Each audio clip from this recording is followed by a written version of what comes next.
I hate to ramp the modern group, but they have a lot to learn. Big question is, will they learn it No, in time? no. We were talking about the Andy Griffith Show. Is there anything else you want to add? We talked about a couple of the episodes that you directed and that you liked so much. Oh, one of the episodes that I remember is when Jim Neighbors came on the show, and Jim came on the show, and I was directing that particular show. And I said, now we're doing off-camera coverage, and I said to Jim, don't overlap. And to explain to those who don't understand, overlapping is talking on top of another character's dialogue. And off-camera, you don't do that so that the editor can cut it, and you won't have the sound of both voices on the same cut. So I would say to Jim, Jim, okay, let's do this. Now, don't overlap. Okay, fine. We start the thing, and Andy would say something. He'd say, well, yeah. I'd say, Jim, cut.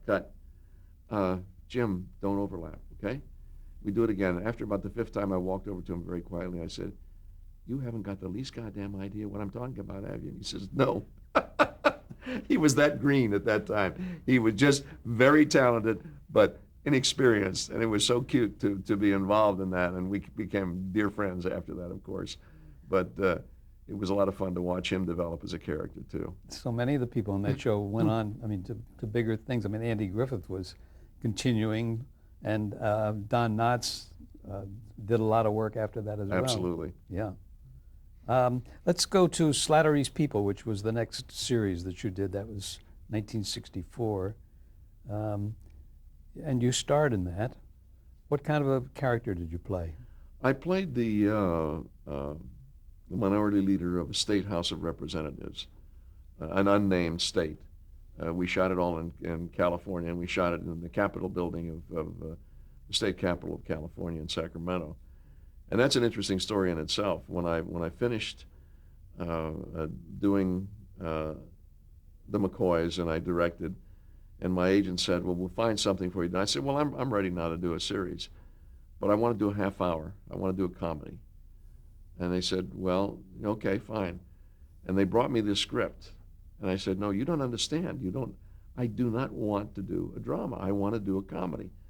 And they said, well, just read the script and see what you think. Well, I read the script and fell in love with the character and the script.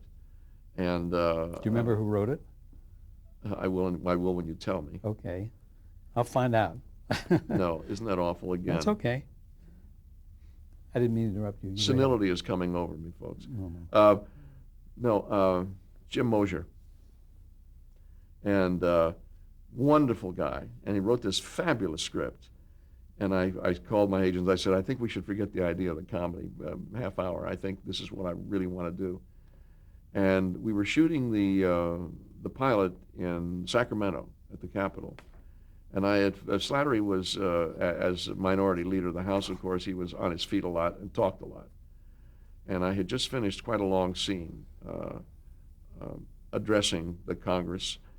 And the director yelled, cut.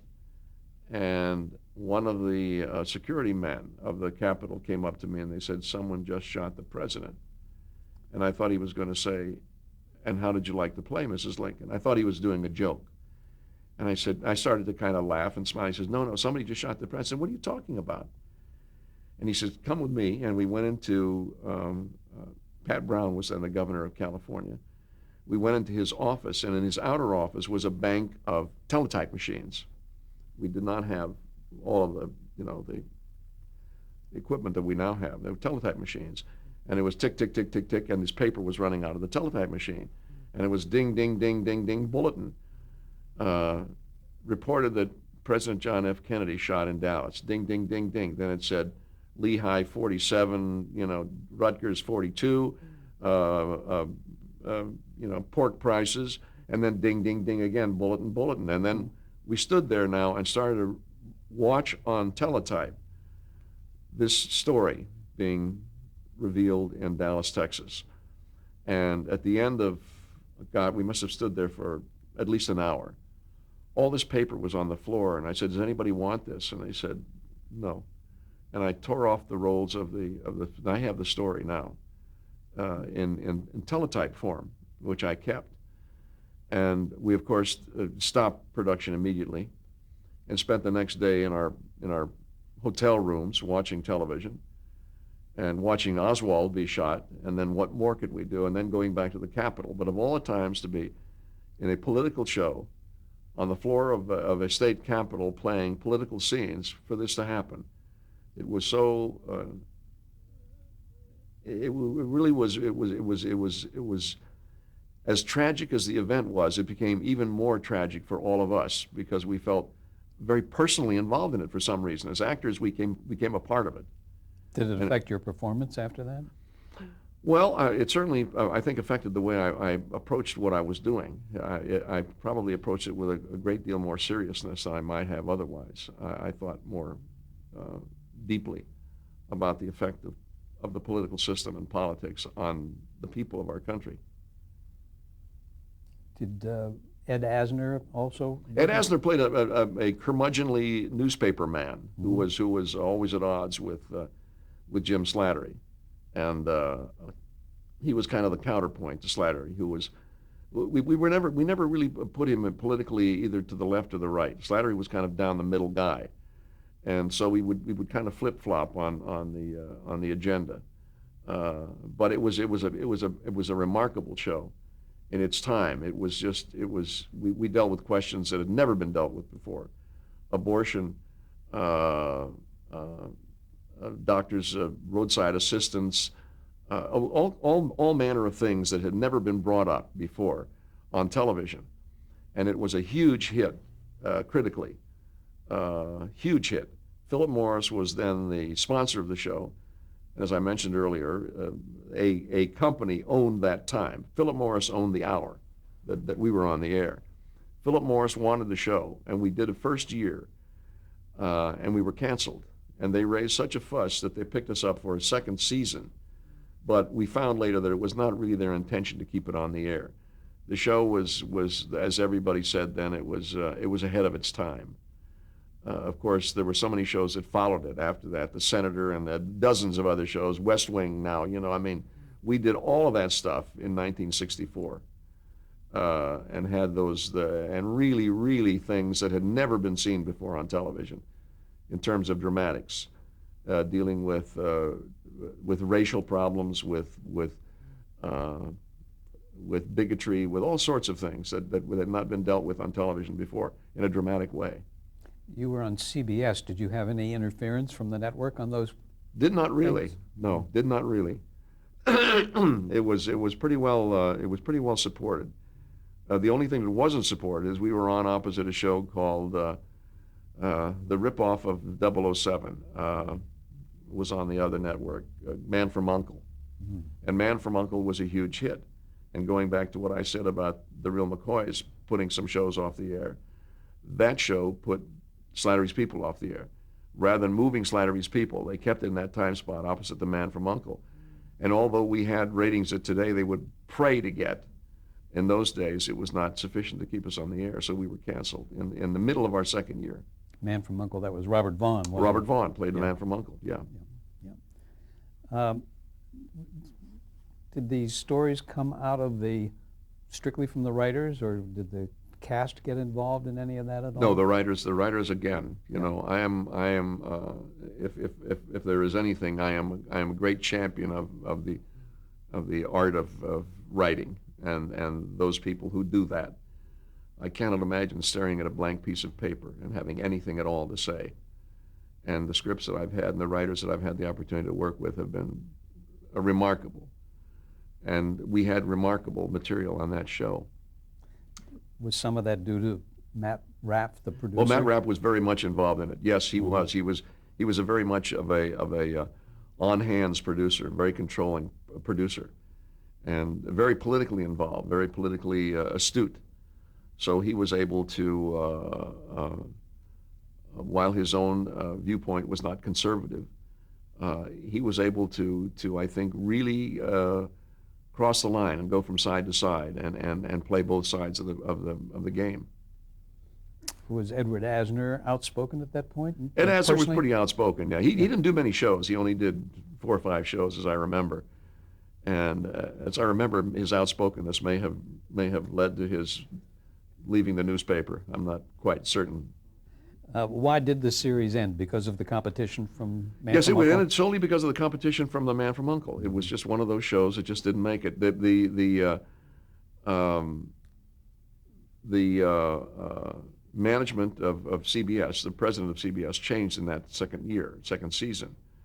And it was picked up, but it was picked up, we found later, more as a promotional thing than as a reality, in the sense that there was such hue and cry against its being canceled, particularly by the critics, all of whom said, "What in the hell are you doing, letting this show get off the air?" And so they picked it up and became heroes for a couple of days in Santa Monica, where they had the big press conferences in those days, and got all this good notice. And then, of course, 10 weeks later, we were canceled. Did you take any offense? I mean, I don't mean personally, but I mean, was it a big disappointment to you that the show went off the air? It was a terrible disappointment to me. Yes, it was, because I thought we were doing something that had not really been done before. And I thought we were measuring up to all of those qualities that I admired in a television show, the integrity of the writing, the integrity of the direction, and the look of the show. It was a great looking show, and I do not understand to this day. It has totally disappeared from the face of the earth. I don't think it's ever been reshown anywhere. And we had remarkable guest stars. I mean, if you went back to each of those shows and played each of them just on the basis of the people who guest starred on the show, you would say it has to be on Nick at Night every night. Did you remember the names of any of those? I couldn't even begin to start. I mean, just people that just, you would say, well, I've never seen them on a television show before. They all wanted to do it. They recognized the quality of the show. Absolutely. They recognized the quality of the show and realized it was a show that had something to say. Mm-hmm. Let's get to directing, because by this time you were doing a lot of it. Yeah. And did you direct any of Slattery's people? No, I did not. No, you did not. No, that was a show where I would not have directed myself, Mm-hmm. because it required too much attention to the detail of the Slattery character. I think it's much easier to direct yourself in terms of comedy than it is in terms of drama, because there again, it's difficult to disassociate yourself from what you're doing on screen, I think. By this time, though, you'd become established as a director, so that people were asking you to direct shows. Did you actively go out and seek assignments? No, it was just one of those fortunate things of having directed the right shows at the right time. And I had a number of successes, which also breed success in this business. I directed the pilot for No Time for Sergeants, for example. I did Wendy and Me, which was George Burns. Let's talk about that. That was 1964. 1964, yeah. Starring Connie Stevens. Starring Connie Stevens as Wendy and George Burns. It was a kind of an attempt to do George Burns and Gracie Allen, with George Burns stepping aside as an older mentor of this younger woman, Wendy, who was played by Connie Stevens. What are your memories of that? Well, it just, again, going back to my days in radio with George Burns, he was just such a gentleman and such a delightful man to be with. At that time, Jack Webb was the head of the studio at Warner Brothers, where we shot it. So I was working with Jack Webb, who was another friend, if you will, and it was a very pleasant experience. I always enjoyed directing, and I regret the only regret I think of my career is the fact that I walked away from directing.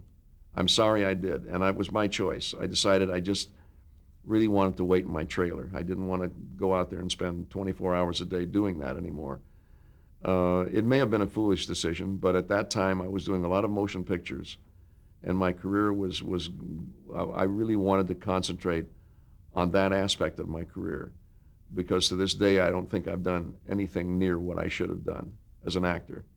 I'm still trying to examine things as an actor. I'm still finding things that I should have done or should do, and so that was my desire at that time, not to concentrate on directing. And if I had, I'd probably be flying my own 747 today, because I think I did, out of 7 pilots, I think 5 of them got on the air. What about some of the people that you worked with on those pilots? anything come to memory about Connie Stevens that you want to mention? Well, Connie is just became a very good friend. She was just really a terrific lady, and remains to this day a terrific lady.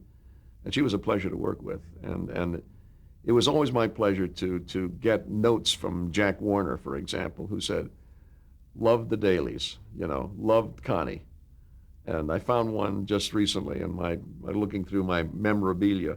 I found this letter from Jack Warner. Said I didn't know she could act, and what a compliment it was to her and to me, because I took the role of director.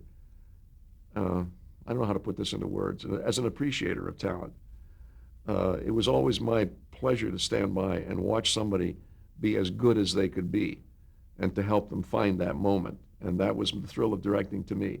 Was not to be the autocratic director, but to really walk hand in hand with the actors and walk through a scene with the actors.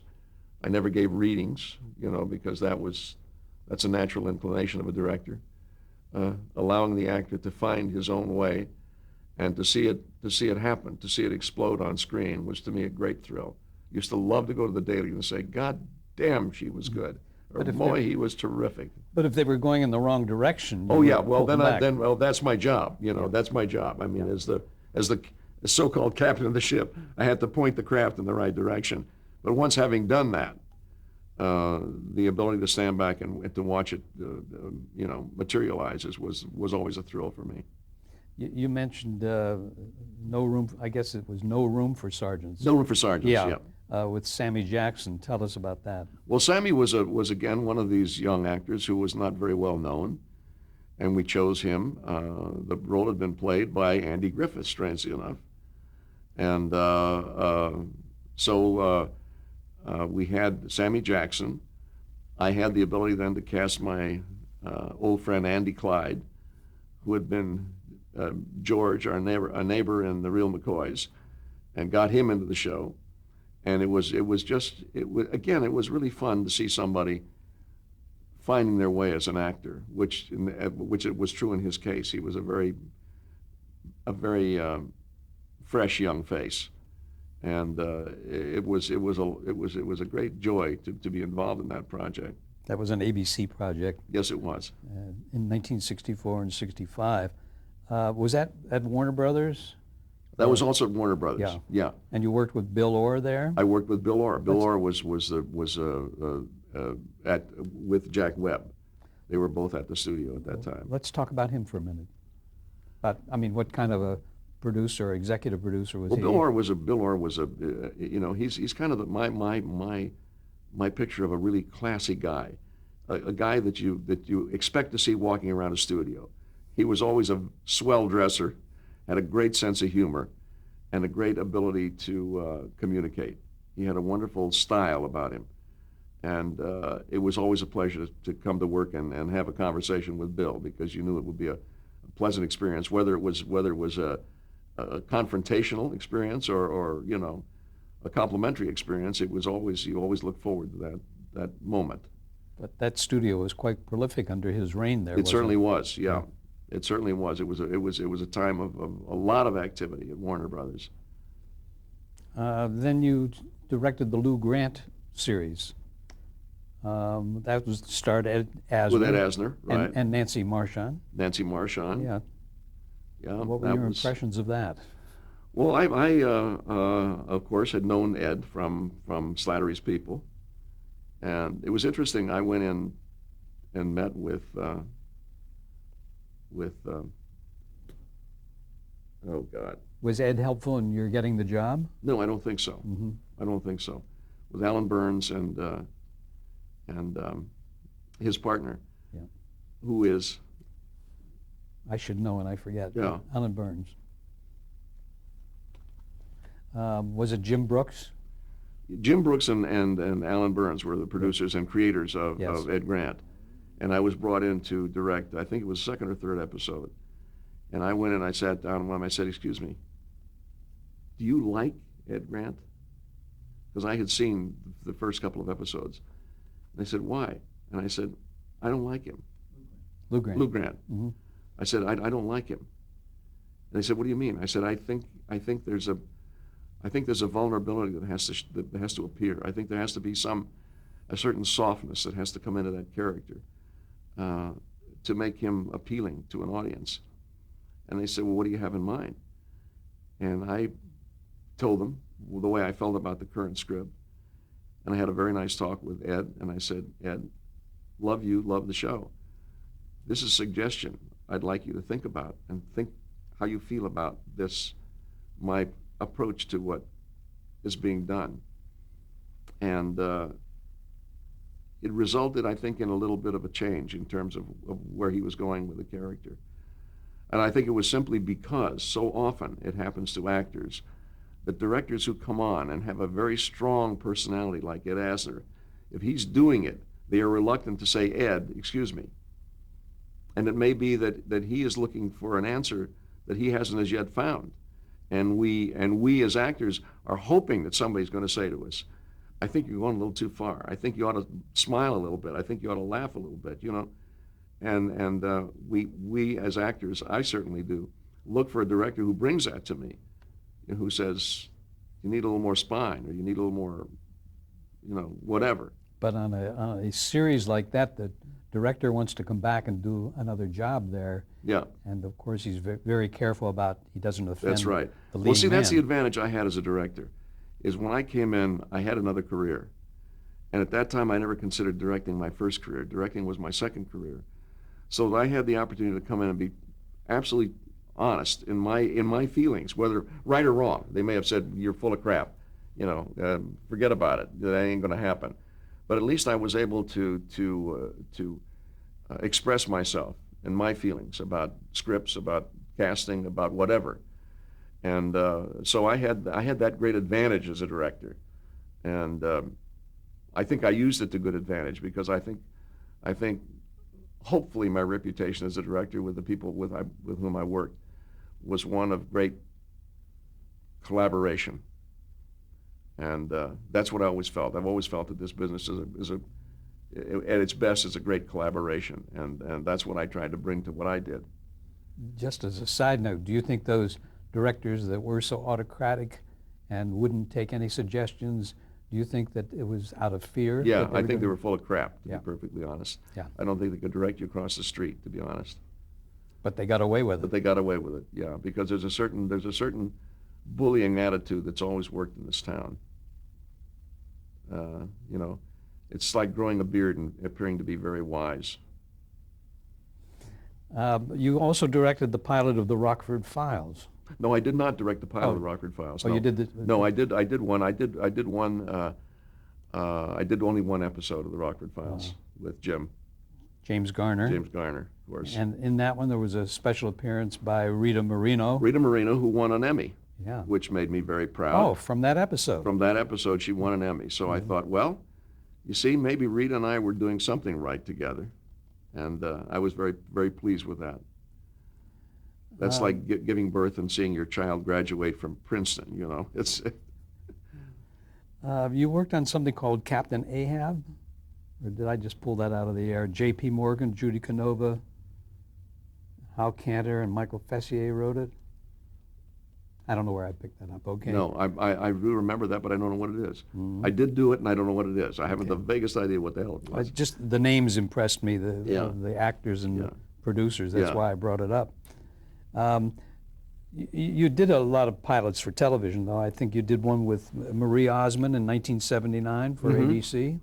Tell us a little about that. That was one that didn't work.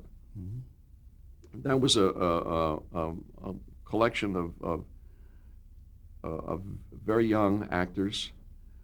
I had somehow by that time gotten a reputation of being able to work in concert with people who were not as experienced maybe as other actors would be. That was one of the things that kind of took me away from directing, because I became more of a drama coach than a director. And those things that I really wanted to do were sometimes difficult to do, in the sense that I had to protect the actors. That was my job as a director, was to protect the actors and to protect the material, and not score as a director. So I felt somewhat restricted in that sense. But that was a case where Marie was the most willing actress with whom I'd ever worked. She was just terrific, and she just worked her tail off, as did the rest of the cast. And we shot in Orem, Utah, which was their family studio, the Osmond family studio. And we had done, it was one of those things where everything had gone great up to the rehearsal. We started to shoot the show with an audience, and although I said earlier that all the things that I had done, we kind of went home at 8 o'clock, this is one where we almost went home at 8 o'clock the next morning. For some reason, it came absolutely unglued, and there was nothing, I was watching it come apart in my hands and couldn't do anything about it. In the final analysis, I still thought when the show was all put together, it was worth going on the air. Certainly it's as good as anything that's on the air today, but in those days, the competition was great, and they found shows that were more suited to their schedule than that show. But she was a terribly appealing star, and that attracted me to the project because I thought that she had the kind of that wonderful kind of woman, little girl quality that's so appealing. Did you find directing pilots that you had a lot more pressure on you because you were trying to make something that was going to sell as opposed to just directing an episode in a series? No, I can honestly say I didn't. Somehow I didn't, because it was like I was going to go in and whatever I did, I was going to do the best job that I thought it was possible for me to do. It was more of a challenge in the sense that I had more control over what went into the entire production, in terms of the set design, in terms of the costuming, in terms of all of it. It gave me more of a sense of control than going into an established series, like going into the Rockford Files. It was already a magnificent show, very successful. What was I going to tell Jim? You know, what was I going to tell even the Lou Grant? It was on the air. It was a hit already. I mean, it was one of those shows that said, this is a good show, you know, and I liked it, what I'd seen, and to go in and then say, well, here, I'm going to come in and put my imprint on it. You know, although I told you the story of making a comment, that comment was so slight as compared to the overall concept of the show and what they had brought to it originally. It meant chili beans. If nobody had ever said that, the show would have still been on for 5 years. Let's talk for a minute about the craft of directing, because it is a craft.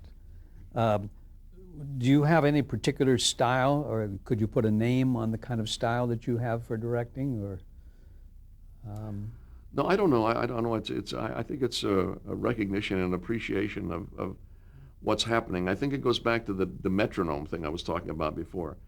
Whether it's drama or comedy, I think there is a tempo that each script has. There's a certain rhythm as you read it, as you think of it in your mind. There's a certain, you know, is this Bach or is it Beethoven or what is this?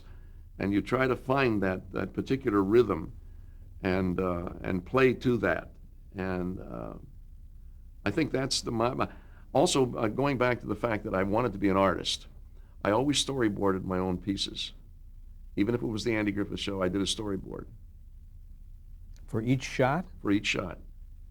And you That was myself. That was just for myself. I would sit down. I would read the script. I'd see it. I had the regular, you know, board, and I would sit down. I would sketch just to myself. I would sketch it. Now I'd find very often in going back to that, I would have used very little of what I sketched. But what it did was prepare me to go on the set. And if they said, we can't shoot that because the rock is not in focus, I could turn around and go the other way because I already had in my mind what I wanted to do. I came to the set always totally prepared for the day's work. Terrific. And if I had to turn around, fine. We'll pause for a moment.